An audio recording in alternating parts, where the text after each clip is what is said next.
Namaste friends and welcome to another session of Mahabharata Myths. So my name is Deepak, I am an author and with me is my fellow author and co-host Pranshu Saxena. Over the last 8 weeks we have been bringing you episodes featuring myths from the greatest epic in the world. Now today we have a very special episode. We are going to talk about myths with bestseller author Ami Ganatra. Now before she joins us, I want to introduce someone special. So as you can see at the corner of this window, we have the logo of Sutradhar. So I want to bring in Gaurav Tiwari of Sutradhar. Namaste, Gauravji. Namaste Welcome to Deepak, our Namaste show. Pranshu. Namaste, sir. So Gaurav is collaborating with us, and together we are going to bring out more such shows. So through this, we are able to reach out to the thousands of subscribers that Gaurav already has established over the last 2 years. So Gaurav and his team they have set up Sutradhar, which is a page which deals with our Sanatana Dharma, our culture, our heritage, and they're doing a lot of activities, including videos, quizzes, and so on. So thank you once again, Gaurav, for joining us. Thanks It will be Deepak, great thanks for working with having me. you. So now it's time to welcome our guest, author Ami Ganatra. Amiji, namaste and welcome to Namaste. this Thank show. you so much. Thank you so much for having me.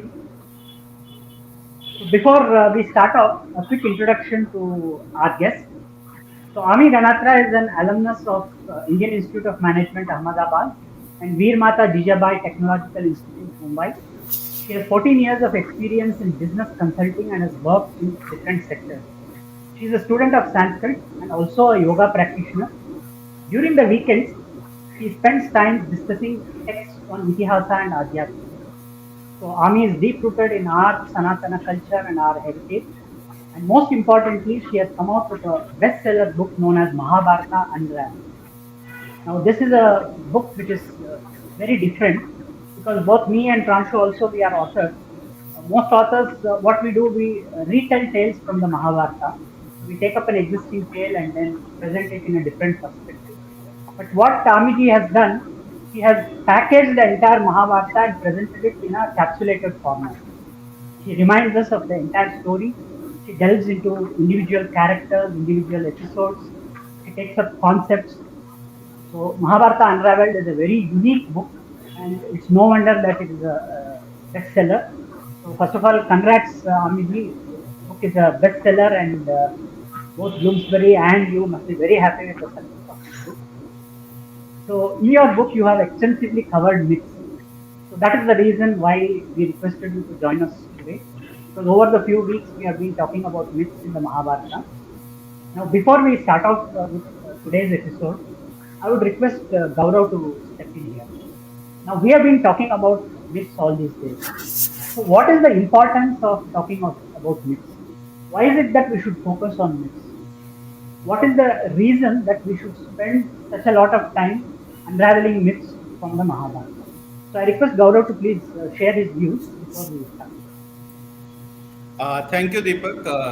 So one of the reasons we started Sutradhar was to basically bring in our ancient text and the heritage culture, I mean the culture that we have developed over centuries to our I mean new audience or whatever you call them, because the problem is that many of these people have not actually read the original unabridged text, and they go by whatever is presented to them.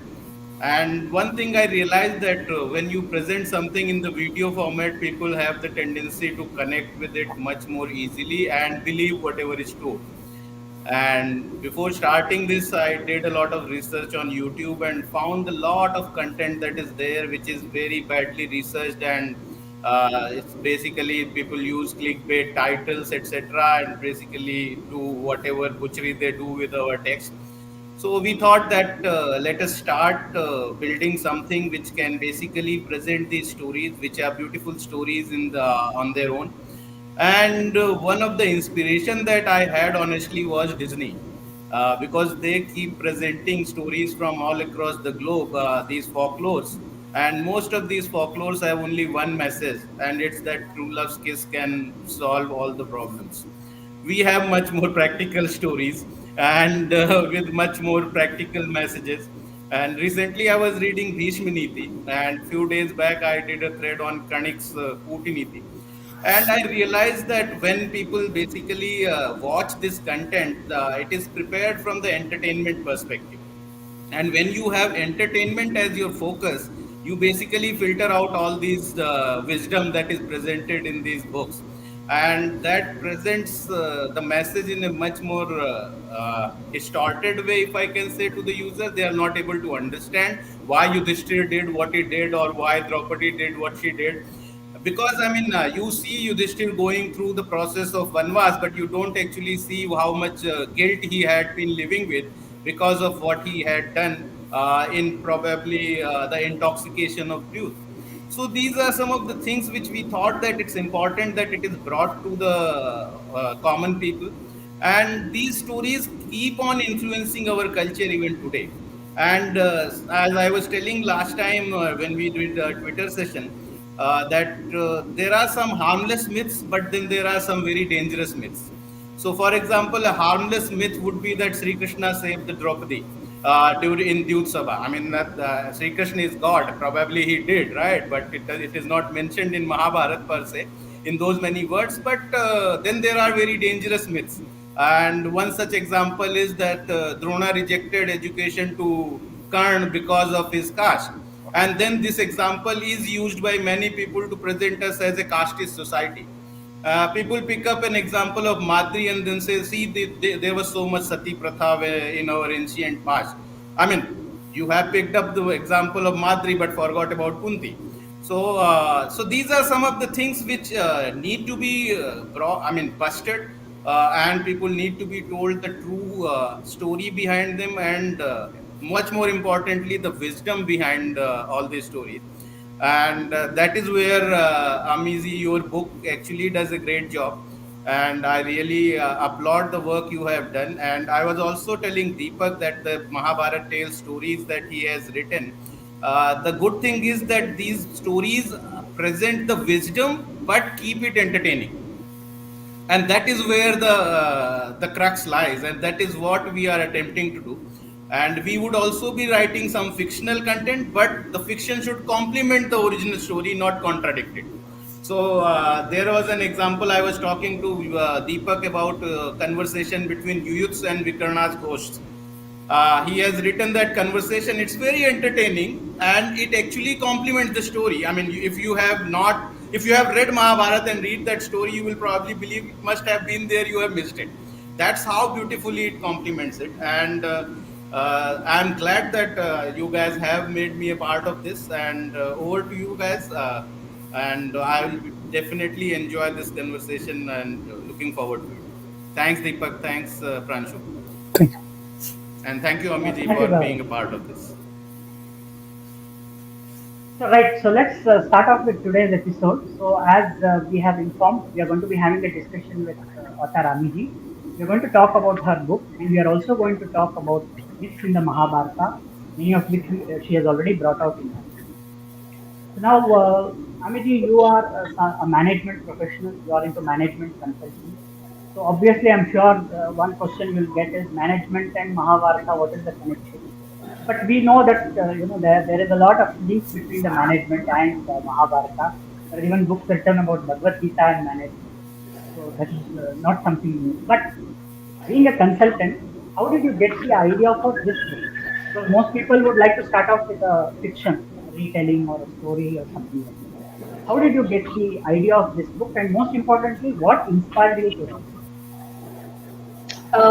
So first of all, thank you for having me here. And I know that everybody sitting here is actually a Mahabharata expert. So I feel humbled to be in this company. I think the amount of effort and research that all of you put in studying our Shastras is really significant. And being a part of this group itself makes me feel very nice. So thank you for that. As far as writing of Mahabharata unraveled goes, I think it's more incidental. I was not thinking about writing a book, so to say, when I started reading the Mahabharata. Um, I got interested in Sanskrit because of yoga. I have been practicing yoga for some time. Because of that, I got interested in Sanskrit. One thing led to another, and there were a lot of discussions always going on about Mahabharata. And there was always this thing that, um, the Mahabharata that we tend to listen here, that has come to us from mainstream media, you have all these characters which are very confused. Some of the myths which Gauravji already mentioned, right?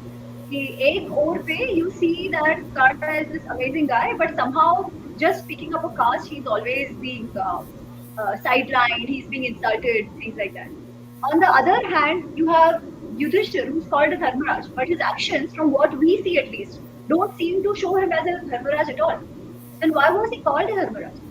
We are told of Draupadi. Somewhere we are told that Draupadi is one of the Panchasatis, Panchakanyas. On the other hand, Draupadi is this lady who's always wanting revenge, who's always angry, who doesn't know what to say, when to say, calls Andheka Putra Andha, and makes the war happen.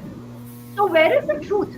And in all these conversations, there was one which came up where somebody I know and I respect, we were talking about Mahabharata, and he said that, oh, you know what, Mahabharata is a very interesting tale, but it is of you North Indians.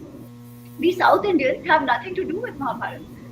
And that got me thinking. I'm like, that doesn't make sense. I mean, I had never thought of Mahabharata as a North Indian versus a South Indian text. And here is somebody who's actually telling me this, somebody who's extremely well read, somebody I respect. So I'm like, that can't be true, because when I had started reading Mahabharata by that time, there were lots of instances where so many mentions of places from South India have happened. There have been marriage allegiances between North and South and parts of India. And that's it. I'm from West of India, I'm from Gujarat. So to make it a North-South thing is like, oh, it's a North Indian text and we have nothing to do with it. So I was like, yeah, ye kya chal raha hai? So I used to start, during this lockdown, when they started playing Mahabharata again, I had started studying it long back, 2017 itself. I used to write posts saying that this is how it is actually in Vyas's Mahabharata versus what we typically know of. So I must say that the idea of writing wasn't mine. I have to give credit where due. Praveen Tiwari of Bloomsbury, it was his brainchild. And he said that Mahabharata, there's so much written on Mahabharata and it's usually fiction. Yeah, there are retellings. People pick up a story, talk about it, as Gauravji rightly mentioned. And he said, what you are writing is basically taking us back to what is in Vyas Rachit Mahabharata. Why don't you think of it? Why don't you conceptualize it as a book? So when he said that, I'm like, chalo, मैं लिख तो दूंगी, पढ़ेगा कौन? Yeah, so that was his question. How do I write a book? But he had more confidence in me than I had, and he said, "Nahi, likh do. Think of it, likh do." And then I think the whole writing process started. It helped that I was already studying it and reading it, so it was relatively easy to actually. Not easy, so to say, but it helped to then create the content that Mahabharata Unraveled has come up with. Right. So actually the second question, like we had already discussed it in one of the, actually I think you listeners on the show actually asked the same question, is for a book like this, right? How the research obviously plays a very important role, right? So how like you have to present not only like from the bird's eye view of the Mahabharata.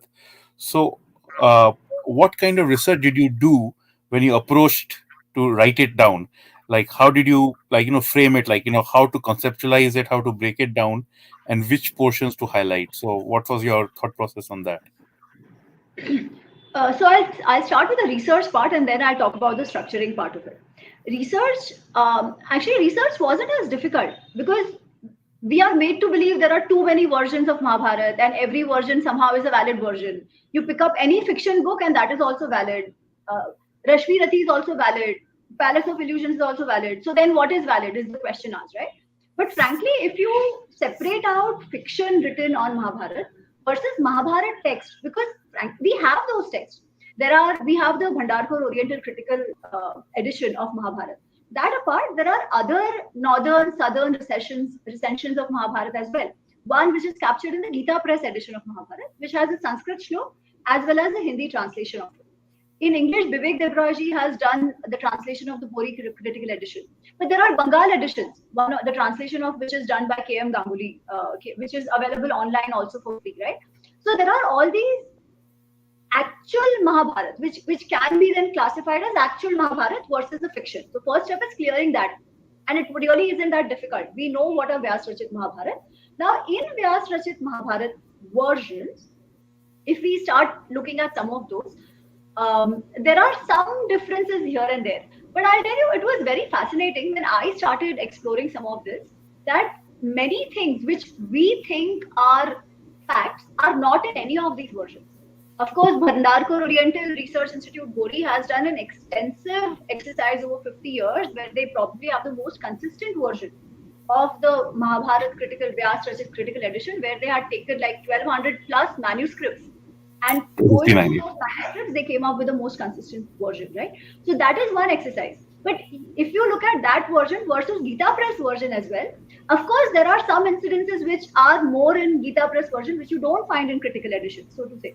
But then it's only those, yeah? Things like what we discussed, the character of Draupadi, or the character of Karn, or the character of Dharmaraj, they are still consistent across all these versions, yeah? So it wasn't that difficult to say which myth do I pick and which fact do I pick, because some of the myths prevalent are actually just fictions, which we know where they come from, right? So it wasn't so difficult. That's the first part. Second part, on the structure. So Mahabharata has a lot. One is the story per se, then the other is just the discourses that have happened, right? Just Vidur Niti hai, Bhishma Niti, as Gaurav mentioned. There is Bhagavad Gita. Then there are lots of backstories, especially Adi Parva. You see, a large part of it is just backstory leading up to the birth of the Pandavas and all that. So my focus then was that let's take the story per se for now, yeah, rather than getting into the discourses. Of course, I took bits and pieces of it because I thought they were really interesting. The Shanti Parva, some piece of Shanti Parva, some part of Vidur Niti, also Yaksha Prashna. So I've taken those, summarized them, but the large focus was on talking about the story, focusing on some of these questions which had kept coming. One which I myself had, yeah, that were our rishis so confused to call Yudhishthira say Dharmaraj when he actually, to our common understanding, was it? Yeah, some of these topics. So I wanted to ensure that these questions get answered about Mahabharata first, rather than getting into the philosophical discourse of it, which is also equally important, but not the focus of this book, so to say. So I had to separate it out that way. Right. And so one of the questions actually, one of the listeners was asking is, how do you define which is the Ved Vyas version? So actually, all of the Mahabharata recisions we have, Dakshinatya or the Northern Edition or KMG or Bori Critical Edition, they are all actually the Ved Vyas versions only. So and even the later like texts like the Jamini Ashwamedh Parv are basically a Ved Vyas version only from the Jamini's point of view. And so basically, so that's one of the questions that somebody was asking. So and that's what you have answered is correct, because if you actually boil it down, Dakshinatya, Northern Edition, and Critical Edition complement each other very well. Exactly, there is no change in the tenor or story. I would just point out, like, Gaurav was talking about Kanik, right? Kanik Niti, that other day, I think, or just like few minutes back. Sorry about that. So you're talking about Kanik, right? So Kanik doesn't come up in the critical edition because but he's there in both Dakshinatya and Northern editions. So some minor character may not be there, but overall the story and the inherent integrity of the characters is exactly the same right across. So I think Deepak had a Just to question. add to that, Pranshuji, right? So the consistency of characters is there, and that is the most important part to my mind, because a lot of times it is said about Mahabharata that the point people say Mahabharata underscores is everything is great. सब में अच्छा भी होता है, सब में बुरा भी होता है. So there is no right, there is no wrong. Everything is great. Yeah, this is what is a takeaway for a lot of people. Now that is not true. Mahabharata is a book on dharma, and it very clearly explains what dharma is supposed to be without any confusion. What is right, what is wrong, and all these actual Ved Vyas versions with a little bit of little bit of differences here and there in certain instances come exactly to that conclusion only. So there is no difference in that part of Exactly. the Okay, Amiji, let's come to the topic of myths, which we have been covering in our show. So we are actually planning to talk about barbaric in the last myth, the 18th myth in our series. But incidentally, that is the first myth which you deal with in your book. You have dealt with many myths about the Mahabharata, and as you know, these have created misconceptions about the epic itself and about the characters. Now, of all the myths that you have studied, why do you think these myths have come up? And would you blame the TV show for this? What is your view on this? From what I see, Deepak ji, this tradition of taking stories from the kathas from our shastras and retelling them is not a new practice. Yeah, we've seen that happen in our natyas as well. Be it be done by be done by Kalidas in Abhignan Shakuntalam, or the one where actually Urubhanga, one of those texts, right? Where Urubhaga. where it is spoken about Draupadi actually washing her, or rather, Oh, Bhim Veni Samhar. Veni Samharam, Veni sorry, Veni Samharam, Veni yeah, Samhar. Yeah. where Bhim actually takes blood and uses it to wash Shampoo. Draupadi's hair. Now she hasn't asked for it. She didn't ask for it, right? And this incident where Bhim actually takes the blood and puts it on her hair is also not there in Mahabharata. But we see that it is there in Veni Samharam. So in our Natyas, or for example, Abhignan Shakuntalam, as I was saying, right? The character of Shakuntala in actual Mahabharata versus Abhignan Shakuntalam is also slightly different. In Mahabharata, she's a lot more feisty and she goes very assertive, fights for her rights. Whereas in Abhignan Shakuntalam, she has a softer character, so to say. So this kind of retellings have happened for a long time. Now, because our texts are so old, some of these myths have come over time due to retellings and folklores that get attached to Mahabharata. We'll talk about Barbaric later, but Barbaric is one such folklore, right, which gets attached to the story because of the narration in certain parts of the country that have happened. Now that has happened. Now what we've seen is in the last 100 years or so, or actually last 75 years or so, a lot of authors have used Mahabharata to communicate certain messaging or to do certain messaging. Now, I think that is where some of the problems start happening, because here now what we are doing is we are looking at the problems of today and projecting it on our past, right? For example, the biggest is the caste thing, where Karn is supposed to be this caste warrior, and today he's actually become the caste warrior. So if somebody wants to fight for caste rights, they use Karn, which is the most ridiculous thing, because if there is one person who's casteist, so to say, Karn would appear in the top list in Yeah, Mahabharata. the Shalya Samvad. Yeah.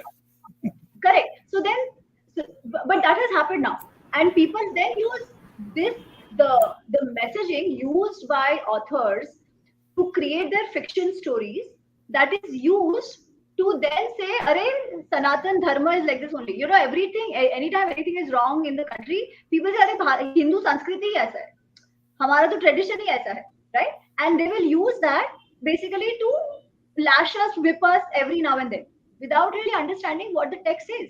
And what my understanding has now been is that we've reached where we have because we have forgotten what the Shastras tell us, not because of the Shastras, right? So so what I was saying is, I don't necessarily blame any one thing for where we are. It is not even, I wouldn't even say right or wrong. I think people have written what they had to write. Some of these texts, even I love, like the Palace of Illusion. I actually love the writing in that, right? It's a very well written book, even though it falls in the fiction category. So that creative writing has to happen. I think where we slipped, or what, if at all, if I have to blame something, I would say I would blame us for not keeping or not continuing to read the Shastra for what it is. Fiction to hote rahega, but we have to read the Shastra for what it is. And now there, if you see, right, we had this superstition, if I may say, that Mahabharat ghar pe rakhoge to ladai ho jayega. You're not supposed to read the Mahabharat only. A book which is on dharma, we relegated it to saying don't read it because it creates clash in the family, right? So there I would actually say I thank P.R. Chopra for bringing Mahabharat back to masses the way he did. And that is the reason why actually even we are going back and exploring our text. I might have an issue with certain portrayals. I might have an issue with certain masala that has been added to it. But that apart, I think it has been a service that is done to the nation and the culture at large. Now it is on us to then say, Acha, what is right versus what is actually in the text versus what is fiction, and create more matter content on the actual version of the Shastra. And exactly, and that's where like Sutradhar and their videos come into very big, because the future of education is going to be audiovisual.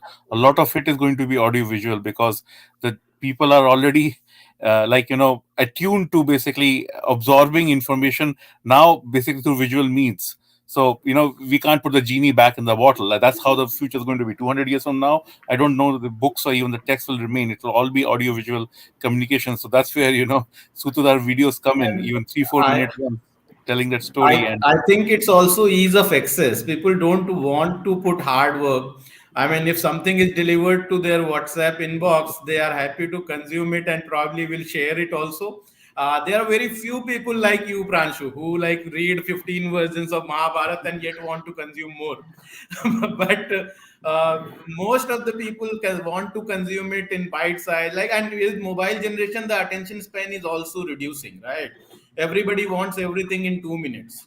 And I mean, that is where we thought that we'll probably be able to preserve it in probably bite-sized form, but at least the entire thing in some shape and form would be available and easily accessible. And yeah, so that's what it is. I mean, when something is presented as a video, as an entertainment, a lot more people consume it than if you talk about the philosophical aspect of it, or let's say the wisdom, the knowledge aspects of it. And I mean, there is Gita, which a lot of people read and consume, but I doubt that many of the people actually understand it. And but Mahabharat, not many people read. And Amiji very accurately pointed out that many people have this belief that keeping Mahabharat at your, in fact, my mother was telling me that you shouldn't keep Mahabharat at your home. And I was like, लड़ाई होनी होगी तो वैसे ही हो जाएगी, महाभारत की वजह से तो certainly नहीं होने वाली. no, so I would joke. Somebody would say that I would joke back the Ramayana ही रखनी चाहिए because वरना तुम्हारी बीबी को कोई उठा के ले जाएगा. But Kidnap हो जाए. but then many Indians will deliberately put Ramayana. क्या पता कभी ले जाए. But yeah, but you're right. Like, and again, that is the way basically we have to approach all of this, is that by making it little like humorous, little bit more entertainment attached to it, even telling the lessons. For example, the Ghosh Yatra. I mean, my only point is that in order to keep the entertainment factor high, don't sacrifice the rest of the story. I Yeah, mean, the rest of the story is actually way more entertaining. When I read Mahabharat, to be frank, I think that B.R. Chopra could have done a much better job. I mean, while when I was watching it, I was really fascinated that wow, I mean, something interesting is happening, and I was very young, right? And in my village, there was only one TV at my place, and there would be like 50 people sitting in that one room watching Mahabharat, and it was really fascinating. But when I read the unabridged version, and any of the version, I have read Gita Press, I have read KMG, and I am now reading Vivek Debray's version. I mean, which is basically a translation of critical edition. I find it that there is so much more, and when I visualize it, I find those scenes happening in much better way than B.R. Chopra did. Right? In fact, right now I was reading Virat Parva, and I was imagining how it would have been and how it was shown on TV. I mean, it could yeah, have been really out of the world, and no way it could have been achieved in that day's technology. To be fair to B.R. Chopra ji also, but now we have the technology. Maybe we can create something extraordinary out of these, and right. और that is Gaurav when सब people कुछ वो also करते enjoy थे, it. सब कुछ वो करते थे तो हम क्या करते? अच्छा है ना, they kept some Exactly. space for हम us. करेंगे, हम करने की कोशिश कर रहे हैं, So you होपफुली करेंगे. So you basically did talk about this point, right? Ki you were visualizing the Virat Parv and how, and B.R. Chopra presented it. And one thing comes into mind is that basically uh, there was the episode where Draupadi and Kichak have the conversation, and though Rupa Ganguly did a very good job right across, I felt in there she did not properly, uh, you know. Uh, portray that's or maybe the Rahim Asum Raza maybe missed a little in putting a little bit of wrong dialogues in that sequence. And this is where comes into the next question: is there's so many myths about Draupadi in your book, right? And I mean, it is true that the Draupadi's image has suffered because the myths spread about her, and she's being blamed as the cause of the war, which she's definitely not the cause of the war. So why do you think a lot of these myths are targeted specially against Draupadi? Well, I would be. So there are lots of myths targeted against Draupadi. That is a fact. and I don't want to get into any author's head and try to justify or understand what they had in mind. But I think somewhere Draupadi as a character has fascinated people. She's one of these most beautiful women out there, and it's almost assumed that because she is beautiful, she has to be a rebel. And when we think of women empowerment, we have to show her as a rebel somehow. Yeah, so she does what she wants to do. She says what she wants to say. She falls in love with Karna, as it is it's shown in some of the books, right? She says Antika Putra, and then leads to war. Because the other thing is, we say Jar Joru Jameen is the cause of war. So here the Joru part comes in. So she says it, and hence Duryodhan's ego is hurt. Now it's very fascinating, right? Somewhere I see that such narrative goes into shaping of how we think about our social problems in general. Even if for a second, if I assume that Draupadi says Andhe ka putra andha, right? Using that to say that she's the cause of the war itself is not right, because it's not as if the fight started after Draupadi. The fight had been going on forever, right? Even when they were kids, Duryodhan tried to poison Bhima and kill him. Lakshagraha happened much before that. So why is all of that forgotten? And this one incident is pinned on her and told that she is responsible for the war. Now it is shown so because in the television you see that then Yudhishthira is unhappy that she said this, huh? And he's trying to sort of make up for it or whatever. And he tells her that, why did you say this? Now the fact of the matter is, no version of Mahabharata has this incident given. Draupadi never says Ante ka putra andha. For all, in all probability, she's not even there at that point. Yeah, Yeah, nobody says Ante ka putra. Not yeah, present most at of it all. arose out of an anti-nuclear war. Dharamveer Bharati's, anti-nuclear war actually take on that. And it's nothing to do even with the woman or to the that. It was Absolutely. Krishna who basically says even in Dharamveer Bharati's Andhe ka putra andha. This is a blind king's kingdom, everybody is blind. So it's Blind actually here, yeah. Krishna, not Krishna, who says that. And again, see, so it's maybe easier to blame the woman, right? And so Exactly. And that that adds probably is, masala also, right? Because then yeah. somehow, that's the other thing. As I was saying, right, some of these things shape how we see our society.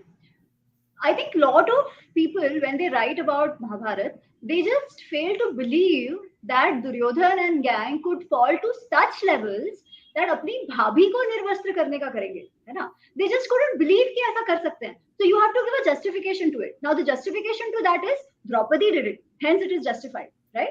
Like we see, अरे बेचारे terrorist ने वो शस्त्र क्यों उठाए? Because Indian state was the villain there, right? Yeah. Else why would And he do that? And that is how we say, अरे वो तो बेचारा headmaster का बेटा था.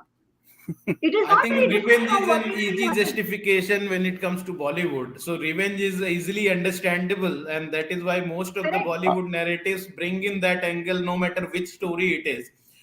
Whether it is girlfriend's father or whatever, I mean, the revenge has no, to be the motive for and everything it they it do. is Yeah. not only like an And Indian revenge as phenomena. motive is then justified. कि अच्छा ऐसा Yeah. हुआ है, hence अगर सामने वाला, if the terrorist picks up a shastra, it's fine, है ना? Hence Duryodhan and gang, if they disrobe her, it's fine. And then Yeah, even it's shown in as a there, reaction to something rather than the something that came out of their own will.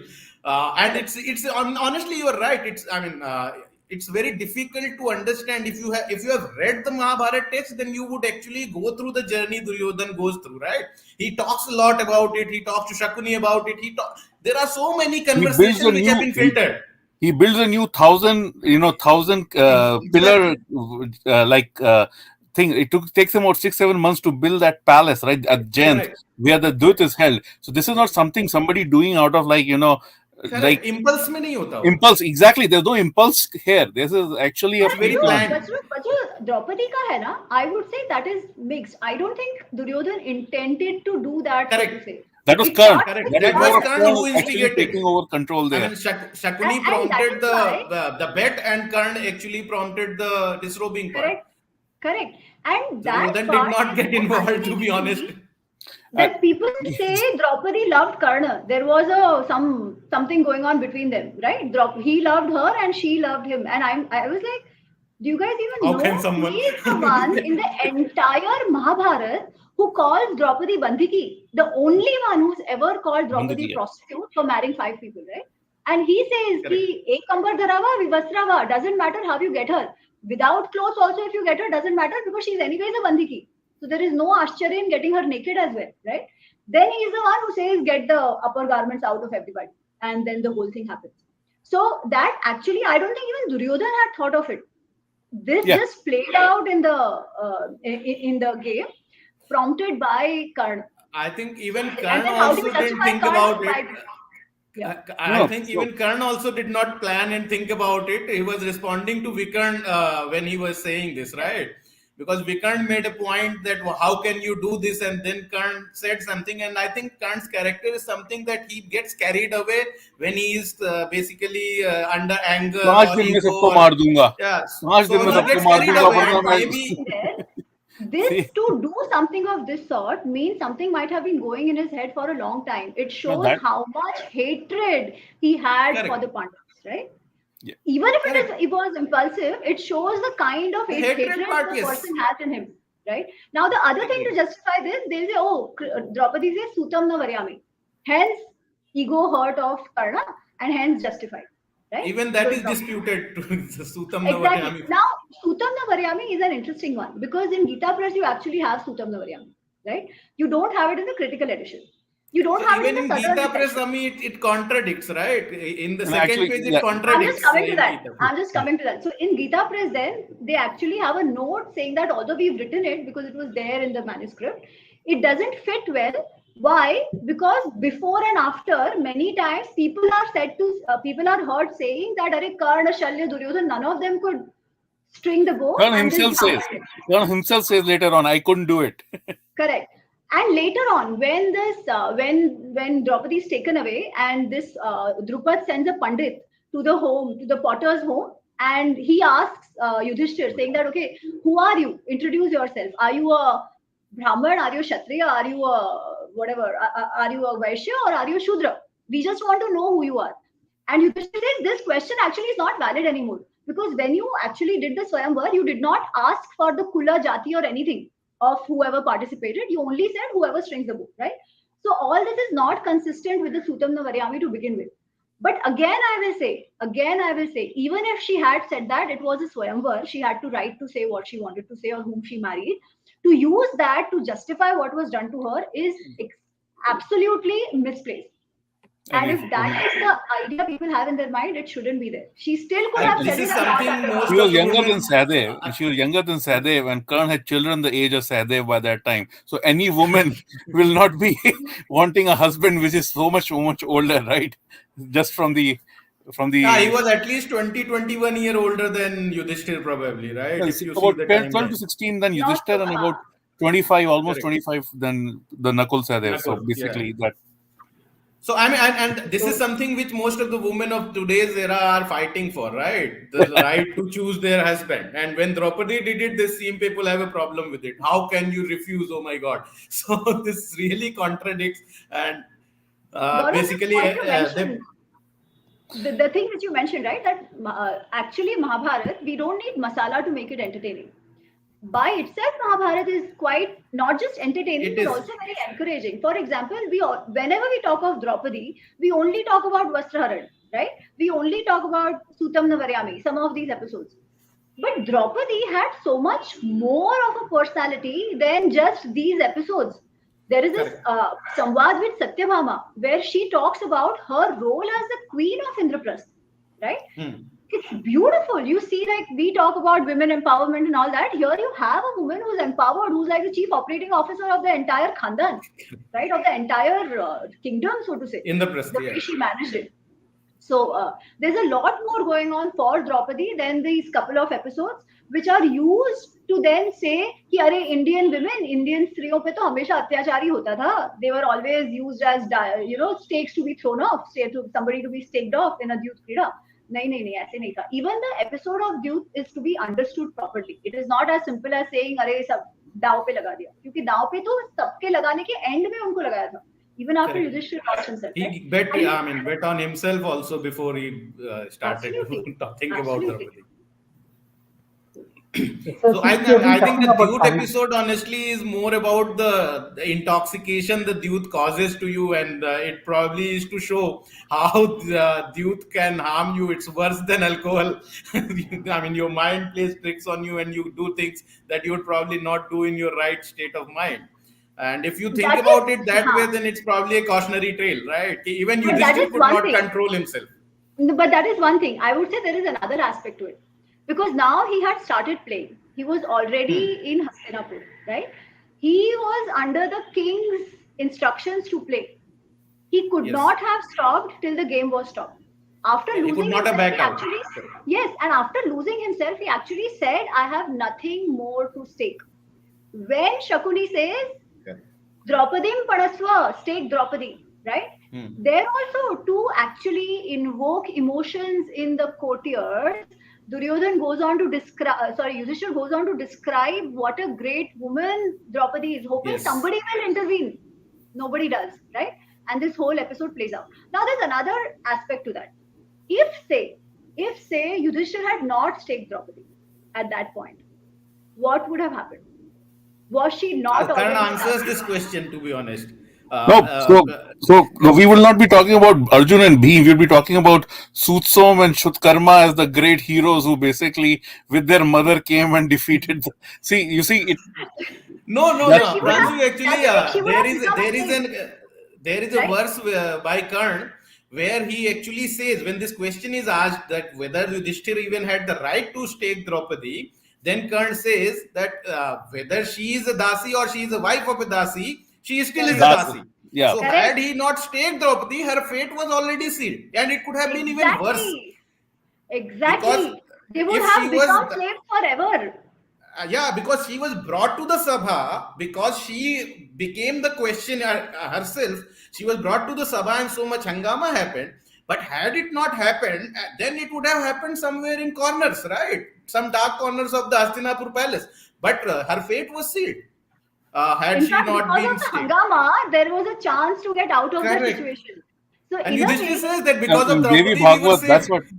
that's what Devi Bhagwat says, that basically Yudhishthira didn't want to, you cannot actually shed the blood of the kinsman. It's one of the worst crimes you could do to your own soul and your own karma. And so they had to themselves break the things. So in Devi Bhagwat, it's Vyas, Krishna, which is Draupadi, and Yudhishthira who planned this out. That okay, they let's see if they break that boundary, if they cross that boundary. When they cross the boundary, we will kill them. Then even actually, in after the that, Gita Yudhishthira Press gave them. edition, it's not in the critical edition, I think, but in the Gita Press edition, there is a mention saying that when Draupadi doesn't want to come, through a messenger, through a trusted messenger, Yudhishthir sends a message saying that you come crying. That is, there's a small mention there in one shlok in Listen, Gita Press if edition. I don't think it's in the critical edition. Neelkant basically puts it in, and then it's there in Devi Bhagwat also, which also Vyas also basically instructs the Draupadi in that. So basically, there is the idea that let's see if they cross the line, and after that also Yudhishthira says let's give them 13 more years to repent, and only Shakuni repents in that period. So that's very part of it. Actually, yeah. Uh, we were actually on the same topic about it, like who initiated the whole thing, Karn. So Deepak, you had a question, right? yeah, yeah. So since we are talking about Karna, so there's no doubt that he's one of the most complex characters in the Mahabharata. There are people who call him a hero, and there are others who project him as an anti-hero. Now you have come out with a very interesting chapter called as the friendship of doom. So you call the relationship between Karna and Duryodhana as the friendship of doom. So can you please elaborate a little bit more on that? And most importantly, can you talk about why there are so many myths about Karna? Why is it that there is a glorification of Karna? Do you think it is because people like to glorify the underdog? Um, so I'll take the first one because second one, then we can keep chatting. It's a more interesting part, the myth one part, right? So I called the chapter "The Friendship of Doom" because in a way, Vyasji has hinted to that. You may not still find it in the critical edition, but in the Gita Press edition, he describes Yudhishthir and Duryodhana as trees, right? So he calls Yudhishthir the tree of Dharma, and he calls Yudhishthir the tree of Manu. Manu is rage, anger, yeah, all of that. Duryodhan, And yeah. he says the roots of this tree of Duryodhan is Dhritarashtra. And the skandha, the trunk which holds that tree, that makes it stand, is actually Karna. So it's actually Vyas Muni himself who has acknowledged that this whole whatever happens with Karna is whatever happens to Duryodhan, Karna has played a very very big part to it, right? That is one. Second, we always talk about loyalty of Karna to Duryodhan. Yeah. Now the question to ask is, what is the role of a friend? Is the role of a friend to use your friend as a ladder to get your revenge and prove your worth? Or as a friend, you should be interested in what is good for your friend, right? So everything that Karna did, if we analyze it one by one, we will see that while overtly he seemed to massage Duryodhan's ego, his actions eventually led to the fall of Duryodhan and the destruction of his entire family, right? That is what caused the doom. Because in most of these cases, uh, frankly, coming to the war, so to say, Duryodhan thought he could win because and because of Karna to a large extent. And Karna kept bragging. Karna kept bragging, I will to, like Kartikeya destroys Tarkasur, I will destroy them. Like the lion kills the Nonsense. ox, I will go and kill all of them, right? Now, when it came to proving his worth, he failed most of the times. Not to say that he was not a good warrior. He was a great warrior, no doubt about it, right? But he had his own issues, and whenever it came to fighting against Arjun, or for that matter, even Bhim, he lost out. So whenever it came to prove his worth, like we saw in the Ghosh Yatra as well, right? He runs away. Duryodhan is captured by the Gandharvas, and he runs away saying that, I was hurt. So even there, he's not proven himself. But when it comes to again discussing whether they should go for a war or not, when everybody is advising Duryodhan, कि अरे भाई तो ऐसा मत कर, think about the consequences, including Dhritarashtra. Even in the end, Dhritarashtra also tries to convince him. Shakuni tells him, still he doesn't listen, right? Why? Because Karna is like, "Arey, you don't worry, I'm there. No, you don't worry." Even when this division of Hastinapura and Indraprastha had happened, right? That was the best thing they could have done. Give whatever was the hak or adhikar of Pandavas, give it to them. It was a barren land which was given to them, right? They accepted it. That was the best thing to do. Even there is only one person who said, "Arey, don't listen to Bhishma." Karna tells Dhritarashtra that don't listen to Bhishma and Dronacharya. They are not in your interest. You don't give this away. Yeah, Karna is the only one. He's a young guy who is an outsider, so to say, to all these matters, but still he intervenes. So eventually, this whole leading up to the war and massaging Duryodhan's ego to make this happen is what Karna has done.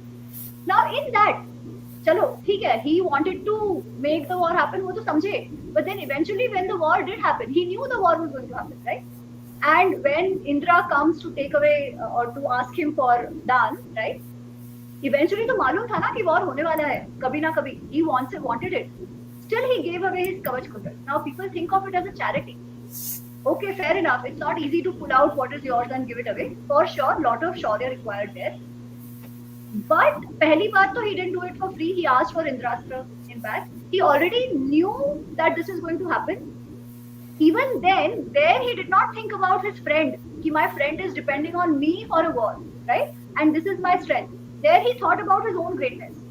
And he said, ki chalo, I am a Danveer, so I have to give Dan. That is my principle. So I will do it. अच्छा उसके बाद when the war is about to happen, they are there, they have reached Kurukshetra, and there is this ego tussle between Bhishma and Karna, because Bhishma says that Karna is not even a Maharathi, not even a Rathi, not because of his fighting skills, but because of his swabhava. He's very impulsive, he's very rash, so he's not even a Rathi. What does Karna do? He says, fine, Yavat Jivati Gangeya na Yotse. I will not fight till Gange is alive. Arey Baba, you wanted this war to happen, and now you've made an ego issue out of it. And 10 days, your friend is out there fighting a war, and you are sitting here just because of your ego. What kind of a friend you are? It is one thing to claim and speak loyalty, loyalty, loyalty. The other thing is to display when you must, right? So both in action and both in actual intent, Karna, to my mind, was not even a good friend. In Yeah. fact, they both only aggravated the tamas of each other. Yeah, on the fifth day when Duryodhan was like fainted in front of Bhim, right? Bhim could have just right there and then, oops, dropped his gada, and that's the end of Duryodhan. There will be no, like, Karan doesn't even need to come to war at that point in time. So you see, that way, that is something which comes out like, a very, very in stark contrast and what is good for Duryodhan, but Karan is basically just looking after what is good for me. So that actually we have a lot of questions from the listeners. So let's just one final question from us is, so what do you think is the most harmful? Which myth basically gives the most harmful, is most harmful to the basically, well, general discourse on Mahabharata, general social understanding of Mahabharata? I think this whole thing around the jati pratha, the caste pratha, right, where Duryodhan is made the victim of the caste system. I Karan. think that's the most, Karna is made the victim of the caste system. That is the most dangerous. Because somewhere, as we know, right, today people are fighting for Karn's right. Now, the thing is, he was a Suta, which is assumed to be a Shudra. Also, I think somewhere, V.R. Chopra Mahabharat, they keep calling him Sut Putra as if it was an insult. Actually, aisa nahi hai. There, it was in Mahabharat, everybody, wherever they come from, Vidur is called a Kshatra, right? So they are used by the community that they come from, and it is not insulting. It is And just how Sutputra, yeah, Sutputra Sanjay says about Karna, ki Sutputra, exactly Sutputra is calling his charioteer, and he says Sutputra called Sutputra, his charioteer correct, Sutputra. So it's like correct. Sutputra and triplet there, with So Suji actually telling the story. So it's like people exactly, calling me Tiwari while I was in college, right? हाँ but It's Tiwari तो exactly चलो the अब same तक ही thing. हो गया ना. That's what now No, it's I'm saying just it could be anything. It's just an identity for him, right? It's Yeah. not used correct, as a correct, derogatory term, but the way people say it in TV serial, it sounds like they are insulting him. While it is correct. not the case. In the text, the sound doesn't come, right? So in the text, you can Absolutely. actually be more objective. And even the additional part to that is what is Sooth itself? Is Sooth really what they make out to Yeah, be it's a not defined. I mean, Brahmadi and Mahabharata Kshatriya. serial it's doesn't a define Brahman it. Kshatriya mixed race. Brahman Kshatriya mixed race, right? Let's look at other Sutas in Mahabharata. The person who through him we know Mahabharata, Draupadi's Sauti, sons are Ugrashrava Sutas. Sauti, right? Yeah. Draupadi's sons are That Sutas. Kshatriya Draupadi's and son, Brahmadi. Draupadi is still, as in we consider her Kshatriya only, no? So now No, the Yayati, question Brahmani. is, Yadu. No, Dishdaman says, no, we are Brahmins. Dishdaman claims his Brahmanhood. So if I his know, twin but sister still has the to be, understanding, at least at that So point, it is even still Yadu like would Chalo be a Suta, Kshatriya. right? But yeah, the yeah. Yadavs, Yadavs are Suits, exactly, yeah. the Yadav, Krishna, they are all Yeah. Sutas, right? And that's you, the Um, charioteer. Acha, now within Mahabharata, right? Within Mahabharata, let's see. So one is Ugrashrava Sauti, who is a Sut, who's telling us, who's a Rishi, who's telling us this. Kichak, Kichak, correct. Kichak, who is a Sudeshna. Senapati. Sudeshna, Yeah. right? They are Sutas themselves. Now, if this was Sutas was, so oppressed a category or jati and nobody liked them and all that, why would Sudeshna's daughter be married to Arjun's son? Right? If they were so caste jati obsessed, No, right? no, even That even Pandavs, well, Kekai, right? Kekai king, Yeah, Drishtketu, Kekai Kekai. king was Sardamyani. He's a Suta. They were correct, allies of. correct. They're all basically. So that's what I even in Sutas, Sarathi was one of the professions. They were Yes. Kathavachaks, they were warriors, as we see in Kichaks as well. The There were lots kings. of kingdoms which were Suta kingdoms as well. So they No, I learned think all of Mahishmati was also under Suta King Pranshu, no, right? Neel was no, the a next to Mahishmati was Anup, which was Bhim's best friend Neel. Neel was a yes. Suta. Neel, that's what I said. Yeah. Yeah. so a lot of them, right? So No, there is not, no yeah, single there one. are two Neels here. Neel Yeah, Anup not and not Neel Mahishmati. Yeah. Neel Mahishmati. So that, acha, now second part. Now what they say, because he was of a lower jati, whatever, he was denied education. There they bring the Dronacharya myth, saying that Dronacharya Yes. said, because he's a lower jati, I will not teach, right? Again, completely wrong. Does Karna leave Dronacharya and go? Yes, absolutely. But that is his own decision. Dronacharya was a student of Karna Karna was. was a student of Dronacharya. It is very, very clearly mentioned in Adi Parva, and it comes in 2-3 places where Karna Yes, himself multiple says times. Yeah, in Kundalaran multiple Parv times also it is that there. I am correct, that I'm Dronacharya's son, Dronacharya Shishya as well as Parshuram's Shishya, right? He says that. Even Now Narada explains it to Yudhishthira that he was educated under Dronacharya. So correct, it's multiple correct. places and multiple people say it. Correct. Multiple people including say Karn it. In himself. fact, it And comes. Yudhishthira himself was educated under Drona and Bhargava. Vidur says that in the towards the end of the Sabha Parv, right? In the So Adi Parva itself, it is very clearly mentioned that Duryodhana Samashritya, under along with Duryodhan, what would Yes, Karna do? Avmanyat Pandavan. Always he would correct. insult the Pandavas. Why? Because Ati Amarshana, he was very, very jealous, very, very Jealous. angry against Arjun to begin with. Yeah. So this is clearly mentioned that since then he did not like the Pandavas and especially Arjun. So then he wanted the Brahmastra to get, and he asked Dronacharya, Ki, you teach me the Brahmastra. Dronacharya said, you don't have the adhikar for it, so I can't teach you right now. He said, okay, then I'll go out and learn. That's why he goes. It's not as if somebody says no to him that he was not educated or anything like that. So another myth which is nowadays used to show that a caste system was always like this, always people were harassed. There was no meritocracy, they'll say, right? Because Karna was so meritorious, but there was no meritocracy. Why? Only because of his jati, he had to undergo all this. Only because of his jati, so much injustice happened.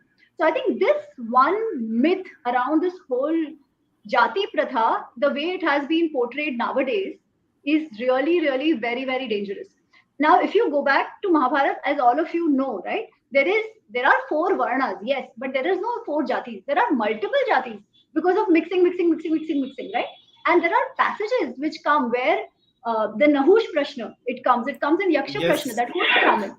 And Yudhishthira says it multiple times that only and only through vritti, only and only through karma and swabhav, or rather the characteristic that one portrays, kshama, dama, shanti, arjava, all of that, yeah. and through vritti does one become a Brahmin.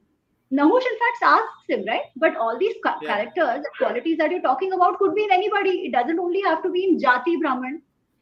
And Duryodhan says, Yudhishthir says, you are very right. Anybody who shows these qualities is a Brahmin. So then Nahush says, then what is the point of birth? Does birth not matter at all? And Yudhishthir says, over time there has been so much intermingling of one is to one jati varna now that you really can't say that one jati is the same as varna. That much intermingling has happened now. So now only through vritti, only through karma, and only through action can you really know what a Brahmin is. So this also comes like 2-3 times in Mahabharata. So with things which we Amity, we need have to a learn question versus from what we are actually learning, right? So creating a victim narrative rather than creating this philosophical narrative about our society. Great. So we have uh, some questions from the audience. So this question talks about the relationship between Yudhishthira and the twins. The question says, in your book, you have mentioned that Kunti suggested Yudhishthira to love Nakula Sahadeva equally like his other brothers. Maybe you would like to quickly talk about this question. So Relationship between Yudhishthira and I the twins. at any point in Mahabharata, we don't come across Yudhishthira taking sides or anything like that. There is a That's mention, right. especially in Yaksha Prashna, there is a mention when uh, Duryodhana, all these names, right? Dharmaraj asks, Yaksh asks Dharmaraja Yudhishthira. Yudhishthira is asked to save one of his brothers. He's answered all the questions of Yaksha, and now he has to save one of his brothers. So Dharmaraj asks Yudhishthira, ki, who do you want to wake up? And there Yudhishthira says Nakul. And the explanation given is my father had two wives, so it's only fair that both their sons are alive. So one that shows the justice, the nyaya part of Yudhishthira. But there is one mention where then Yaksha says, "Arey, but why Nakul? Why not Arjun? You know you will need him for the war. To succeed in the war, you will need him. And why not Bhim? He's your favorite, right? So that is one where you get to know that probably Bhim and Yudhishthir shared a closer relationship, so to say. But that could also be just because they were almost the same age. no, So they it were could be brothers. See, that's what I think is that people don't realize is that Pandu was not there. So for Yudhishthir, Arjun, Nakul, Sahadev were like sons. sons. Where you are also mentioning Kunti saying treat them like brothers. You are really treating them like children. You're not letting them, get their own wings. You can say Bhim and they were brothers. The others were like children to him, and that's I think what comes across right across the story. He's always worried about Arjun. He's also worried about but about Bhim, he has no problem. Mother says, go and tackle Bakasur. Yeah, Bhim can do it. You see, so that's where the. But that's the thing. In fact, that Bakasur episode, Yudhishthira was Yudhishthira is not not there. happy that Kunti sent Bhim, right? He's like, Yes. you know He's that for our protective about security, Bhim we also. need Bhim. And you are putting him in the mouth of death, right? So Yudhishthira is actually not happy when Bhim is sent, but Correct. Kunti is like, Because no, you must go. And he's again all, wondering about the other brothers. Yeah, he wants to protect the other brothers, right? Bhim exactly, is his shield, exactly. right?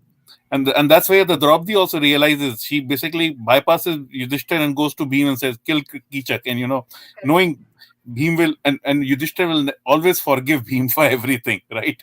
No, So it, in fact, even in the Sabha, right? People say, "Arey, asked Yudhishthir asked Draupadi to keep quiet." But what he says, Kichak will be rightly punished. You go.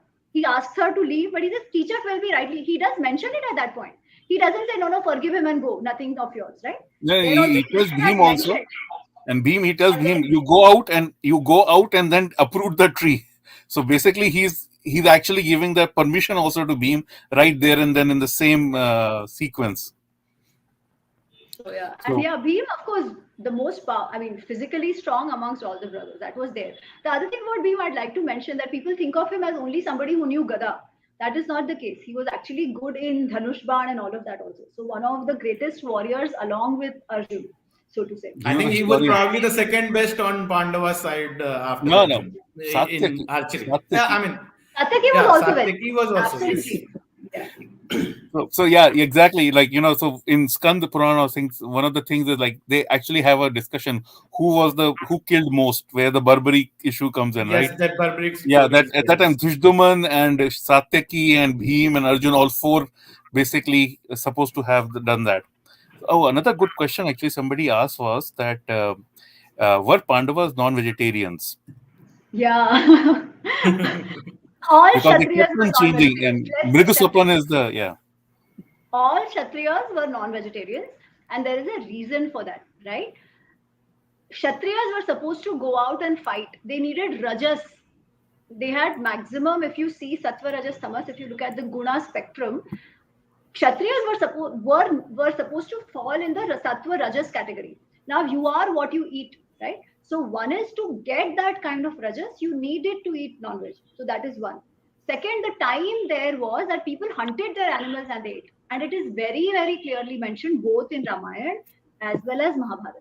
I don't even think we have to be touchy about this subject, which people No, tend to be. and So they had a crew of more than 200 people following them, 300 people following with them. So it's Yes. not like they imagine in the TV serial like five people and their wife going to the. It's not actually, they had a whole crew with them. whole retinue of people had gone with them. Plus, at that Honestly, time, even vegetarianism, so to say, I don't think it was that big a concept. It was more like you eat what you are. So somebody has to go up much higher in the meditation rishihood. They would probably be vegetarians, but others eat everything. It also has to do with the whole technology available for farming, this and that, all of that. Right? Of course, that was there too, but eating non-veg was not a taboo. Now, what was the difference? I want to add that as well, right? The difference is that people did not breed animals just to kill them. It was more like you kill for your food. You hunt, hunt yes. and you eat that, right? And you maintain that ecological balance. In fact, I'll use this question to give this very beautiful story, which I love. Yeah. So when they are in one of the forests, they're staying there for many years, and these guys Kamyak, go yeah. hunting and eat. They eat the food. So one day, one of the animals comes in Yudhishthir's dreams, and he says, Mrigusapan. "Please go away from here Dear, because our lineage is ending. We are becoming extinct. You go away, let us flourish, and then you come back so that you can get more food here. Else we'll end. Else our lineage will end. Our species will end." And the very next day, Yudhishthir and guys, they leave that forest because Yeah, it's the right. brother You of the cannot end the fauna. You can't end the lineage. It he was shouldn't the go first down to that environmentalist. level. Correct. yeah. Ecological balance has to be maintained, and that is actually what you get out of here. They left the forest immediately and went to another forest to ensure that that lineage doesn't end, even though they were eating non-veg. Yeah. So Amiji, we have almost run out of time. Just one more last question. So I would like to invite Vijay Krishna. Vijay Krishna runs a social media page called as Bharat Narratives. So through this page, he's creating digital art about Ramayana and Vishnu Sahasrama. So he's bringing out the story of the Ramayana through graphics, and he's doing a great job promoting our culture. So he has a question for you. Over to you, Vijay.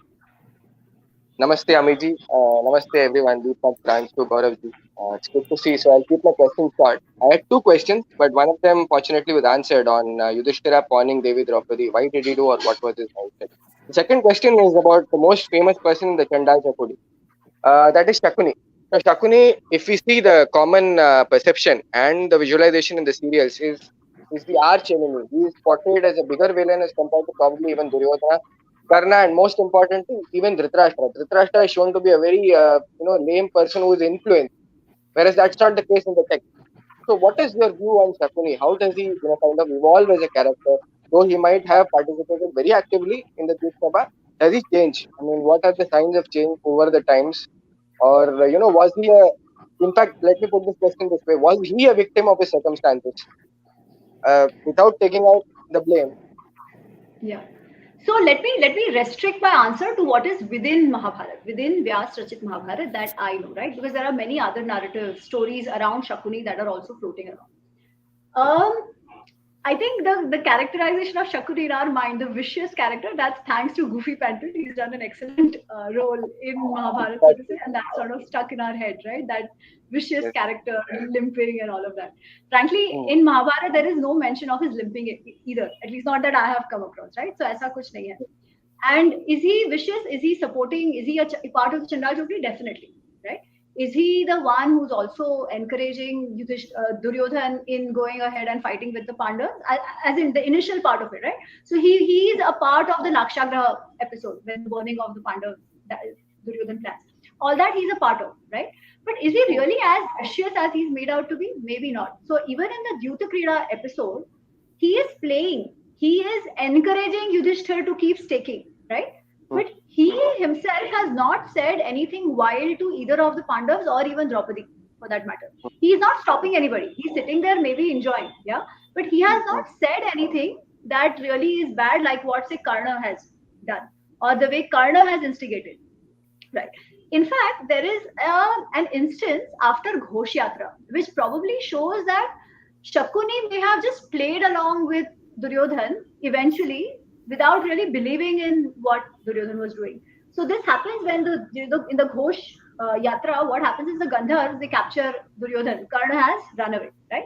Then the Pandavas are called and Pandavas sort of save Duryodhan and they let him go. Now Duryodhana is very, very hurt. His ego is hurt, right? They had gone to that forest to show these guys that, to show the Pandavas that he was much better off and the Pandavas were suffering.